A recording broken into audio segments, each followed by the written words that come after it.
बिस्मिल्लाहिर्रहमानिर्रहीम। रब्बि शरह ली सदरी व यस्सिर ली अमरी वहलुल उक़दतम मिन लिसानी यफ़क़हू क़ौली।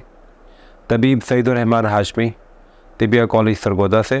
व्यूवर्स, आज जो हमारा टॉपिक है वो है बाबची। बाबची मुस्तअमल है बर्स, उर्फ़ आम में इसे सफ़ेद दाग, इंग्लिश में इसे लिकोडर्मा और इसको फुलबेरी के नाम से मौसूम किया जाता है। ये हमारे माशरे का एक कॉमन प्रॉब्लम होता जा रहा है।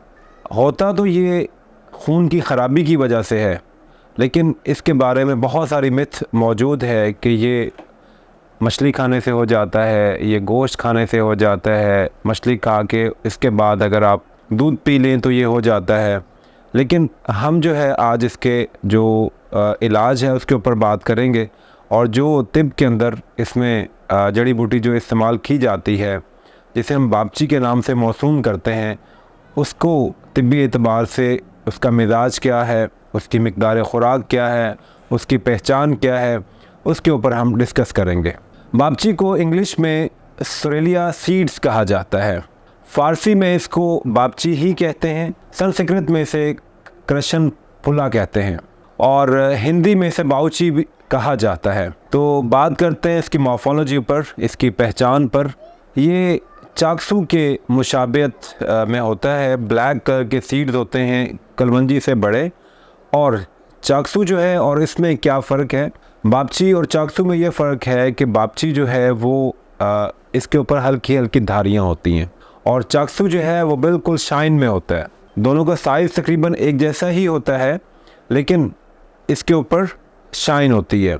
बाबची के जो फूल होते हैं वो सफ़ेदी माइल होते हैं, और इसके ऊपर गुलाबी रंग के फूल खिलते हैं, और फूल जब पक जाते हैं तो उसके बाद इसके अंदर जो है इसका फल पैदा होता है, उसे ही हम बाबची कहते हैं, और वही फल जो है वो मुस्तअमल है।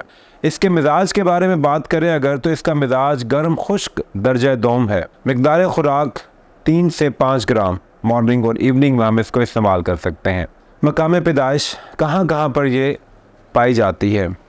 Pakistan, India, Sri Lanka, Iraq, Oman, Yemen, चीन और वियतनाम में ये बकसरत पाई जाती है। इसके एक्शन और प्रॉपर्टीज़ क्या क्या हैं, ये ज़्यादातर किस अमराज़ में, किन अमराज़ में इसका इस्तेमाल किया जाता है? तो सबसे पहले जो इसकी प्रॉपर्टी है, या इसका जो सबसे ज़्यादा जो इस्तेमाल है, वो मुसफ़्फ़ी खून के तौर पर है। मुसफ़्फ़ी खून के तौर पर बाबची को हम इस्तेमाल करते हैं खून के फसाद से जो अमराज पैदा होते हैं, मसलन ख़ारिश है, बर्स है, जज़ाम है, इसके अलावा कोढ़ है, इसके अलावा जितने भी जल्दी अमराज हैं उसमें बाबची का इस्तेमाल किया जाता है। नंबर 2 पे इसको एज़ मुलय्यन होने पर इस्तेमाल किया जाता है कि ये कब्ज़ियत को ख़त्म करता है, और ख़ास तौर पर खूनी बवासीर हो, बादी बवासीर हो, जिसका एक फैक्टर है खुश्की, गर्मी और खुश्की, उसको ख़त्म करने में बाबची का एक अहम किरदार है। ये बाबची जो है कातिल किरम शिकम भी है। अगर रिंग वॉर्म हो, राउंड वॉर्म हो, जिस किस्म के भी आपके पेट में अगर कीड़े हैं, तो इसको इस्तेमाल करवाने से, बाबची को इनटेक करने से, इसका जो ये इफ़ेक्ट है कातिल किरम शिकन, तो ये बहुत ज़्यादा इफ़ेक्टिव है। ये कार्बोनेटिव भी है, तिब की रूह से इसे कासिर रियाह कहेंगे, तबखीर मैदा के लिए, इसके अलावा सूए हज़म के लिए, इसके अलावा आपके मैदे में अगर दर्द है तो बाबची को इस मर्ज़ में इन जो हैं अफ़ाल उसमें इस्तेमाल करवाया जाता है। सबसे बड़ा जो इसमें इसका अफ़ाल व इस्तेमाल में और जो इसकी प्रॉपर्टीज़ में आता है वो दाफ़े बर्स है, या लिकोडर्मा। लिकोडर्मा हम कहते हैं सफ़ेद दाग, फुलबेरी, जो कि आजकल बच्चों में भी है, बड़ों में भी है, बहुत सारे लोगों में पाई जाती है। तो उसमें इसका इंटरनल यूज़ भी है और एक्सटर्नल यूज़ भी है। इसको एज़ ज़लाल इसको आप ऊपर लगाते हैं सिरके में इस्तेमाल करके। कैसे कि रात के टाइम इसको भिगो दिया जाता है, 5 ग्राम की मिक़दार में आप इसको भिगो देते हैं, और सुबह इसको जो है नितार के इसका पानी जो है उसको इंटेक किया जाता है, और जो इसका नीचे इसका वो जो होते हैं कवाम बच जाता है, उसको जो है वो सिरके के अंदर मिक्स करके सफ़ेद जो बर्स होती है उसके ऊपर अप्लाई किया जाता है। तो काफ़ी मुस्तअमल है उसके लिए ये।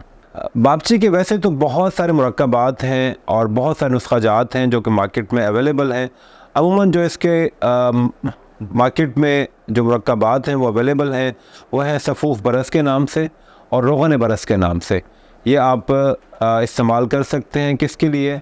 बरस के लिए इस्तेमाल कर सकते हैं, फुलबहरी के लिए इस्तेमाल कर सकते हैं। तो बापची जो है मौसूम है किस इलाज के लिए? मुसफ़्फ़ी खून के लिए, मुलय्यन होने के हैसियत से, कातिल किरम शिकन के लिए, मुक़व्वी मैदा के लिए, कासिर रिहा के लिए और दाफ़िया बरस के लिए।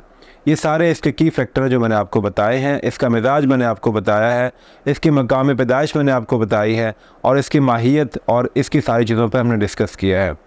तो मज़ीद आपको कोई इन्फॉर्मेशन इस पर रिक्वायर्ड हो तो आप हमें कमेंट कर सकते हैं, मैसेज कर सकते हैं। उम्मीद करता हूँ आपको ये इन्फॉर्मेशन अच्छी लगी होगी। बहुत बहुत शुक्रिया। अल्लाह हाफ़िज़।